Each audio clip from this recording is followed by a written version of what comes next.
Good morning to all my Gen X, baby boomers, old timers, millennials, everybody.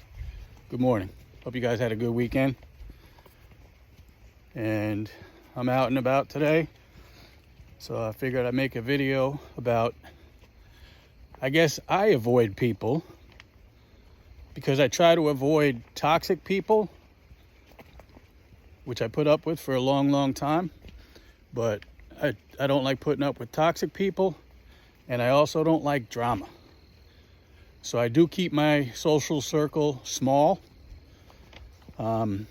Really family and close friends, just a few. As I get older, it's kind of less and less as we go. People always seem to have an agenda. Doesn't always match up with mine. And like I said, if it's a toxic situation, I'm out. I'll stay home and kind of do my own thing with my family. So keep my social circle small to the point where it's almost a straight line. It's a lot smaller than it used to be. Bigger the circle, much more drama, and I just done with it. So when I was younger, big circle, a lot of people that I called friends that maybe were just acquaintances, and you kind of put up with because they're friends with the same people, and so you put up with it. Then you get into your 20s and you get out in the workforce, and now you're dealing with office drama and office politics, and you realize that people can't be trusted. And that's the main thing with me. If I can't trust you, I won't be around you. I'll make that choice easy.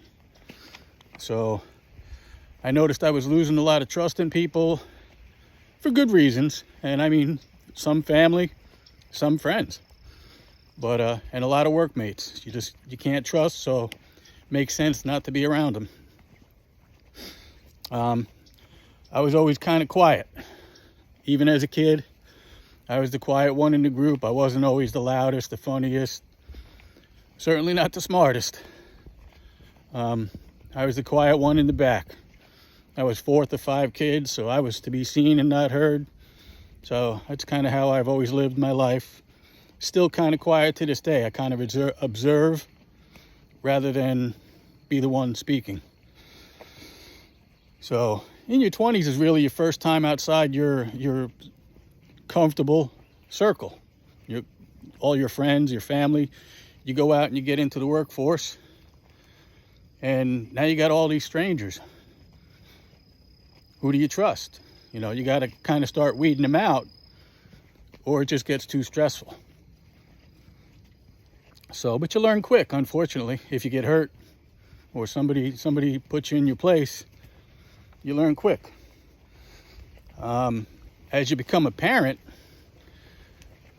this really shocked the heck out of me. But I guess my parents did warn me about it. As a parent, you're forced to socialize. If you're involved in your kids' lives, which you should be as a parent, you're forced to socialize with other people because they're parents too. Maybe people you wouldn't normally socialize with. But you get to know people real quick.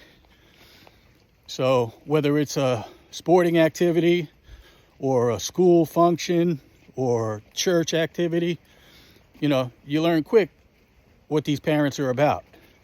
Sporting is horrible. I was involved in coaching sports for about 10 years when my kids were younger. Wasn't really going to do it, didn't offer my services. And after the board explained to me that they have a lack of volunteers, so they need all the help they can get. But I got involved and I realized pretty quickly that most of these coaches, and I always use the 80-20 rule, most of these coaches only coach because they were trying to put their kids in a position that they normally wouldn't be in. They only coach because they wanted to coach their kids. I've seen kids start in positions that somebody was better than them. They shouldn't have been there in the first place. So parents involved in youth activities have their own agenda. Their agenda 9 times out of 10 is going to be their kids and they will use it against other kids, unfortunately, which is a horrible thought, because that's why I like kids. They're not toxic yet. They got to be taught that. I find in most cases kids are generally nice and just want to have fun. So you're kind of forced into that agenda when you're a parent. Let's see. Office politics, we talked about. Drama, there's no end to that. I don't care what job. You can work out in the field and there's going to be drama and politics. People trying to position themselves, people trying to do better. It's just, I think you can call it a fact of life. You got to get used to it, or you got to do away with it. So, also, I just walked through a spider web. Welcome to Florida. So, I social distanced before social distancing was cool. I love barbecuing in my backyard, cooking food, smoking food, having get-togethers with family and good friends. But I'd much rather do that than go out in public. So I social distance. I like my personal space, but I also respect other people's personal space. But I find a lot of people just don't do that. People are invading my personal space, and they're free to do it. It's a free country. I get it. They made their decision. But unfortunately, you're in Florida. Sorry, still dealing with the spider web.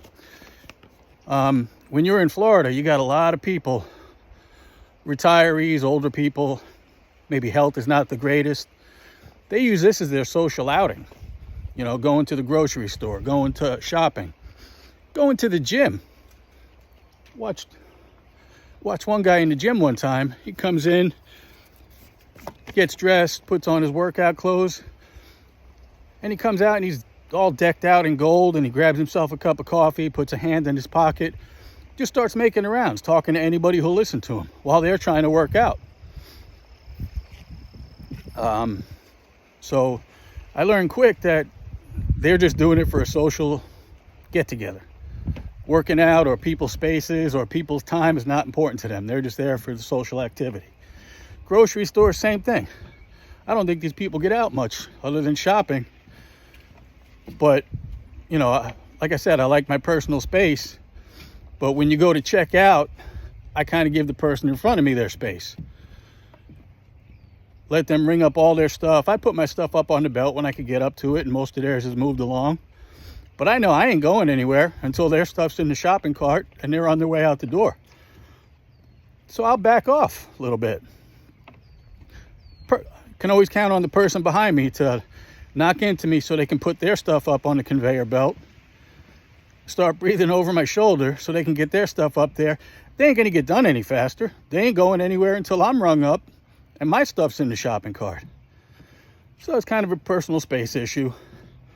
But once again, they're free to do it. I get it. It's my problem. But that's why I avoid people. A lot of times I'll do curbside pickup. Let's see. Plus, manners don't even come into play a lot of times, and people start coughing and gagging in the grocery store and they don't cover their mouth. This will piss a lot of people off too, but why do people bring their dogs to the grocery stores? I don't get it. I'm a dog lover. I've had dogs my whole life, multiple dogs at one time. So, but this is what you get to do in Florida. Take a look at this.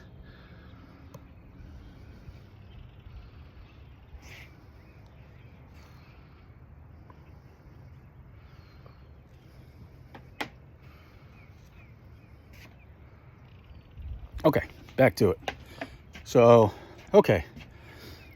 I forget what I was talking about, so I'll just move on. Then there are social people that, and I know, I actually have people that are close to me that do that. They crave attention. They just got to be in the middle of it. They got to be talking to somebody. Even if they're repeating themselves, or they've got to have that conversation. They can't sit there alone. Then there's people also, I got a very close family member that came down to visit one time and we went to the beach. And this is just an example. I'll go to the beach and I'll kind of sit by myself, you know, or with the family. We'll put the blanket to the side, give other people their space as well.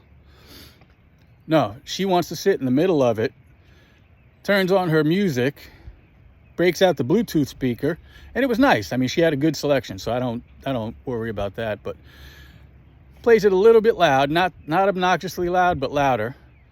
And then she just stares around looking at people. And once she notices people that are singing along and everything, then they make eye contact, then the conversation starts. And then, you know, we ended up talking to a lot of these people. Some of them were okay. Some of them were just, invasive, for lack of a better term. But she told me later, she's like, I do that so I can talk to people. I have to talk to people. I'm like, that's not my style. Her style, she needs that conversation. She needs to be talking to people. And that's fine. I love her. She's a great person. People want to be the funniest guy in the room. So they're going to be the loudest, the most obnoxious. You know, people want to prove that they're the alpha or try to convince people that they're the alpha. So they're going to talk loud. They're going to talk a lot of crap. So it's better to just remove myself from the situations. Driving has become very stressful. And you might have heard me mention this in other videos. Driving is ridiculous. In the city, outside the city, I live out in the suburbs. Used to be a nice small town, but so many people have moved in. And it's not so much, yes, people are free to live here, absolutely. There's no manners when they're driving. It's their road. People just drive angry. They will cut you off. I've watched people blow a stop sign in front of me to get in front of me and then turn around and do 5 or 10 miles under the speed limit. Why such a rush if you're just going to do that? People in the state law in Florida, left lane is the passing lane. People will get in the left lane and do 5 under the speed limit. Line of traffic behind them. Move over. If I see somebody coming faster than me, I'm going to get out of their way because I don't want them tailgating. Don't want to get into it with anybody either. World's gone crazy. So I don't do that. Going out to dinner is stressful because restaurants just don't offer the service anymore. I find a lot of these restaurants, it's hard to hire people. So it's hard to train people because there's always a constant revolving door. So they don't quite have that service. Yet prices have, quadrupled in so many years now. So you're paying an incredible amount for this service and the food, and you're just not getting the return on it. So I just find it easier to avoid it all. Stay home. I will order a lobster tail, top of the line steaks, and cook them myself. It's the same price, but I can do it at our convenience. And then we're not driving. We're not getting out in traffic. You're not disappointed at a $200, $300 night at a restaurant that sucked. And don't get me wrong, there's good restaurants out there. I get it. Some people honestly know what they're doing. But that's basically why I avoid people. If I can get past all that, I have a lot of people I like.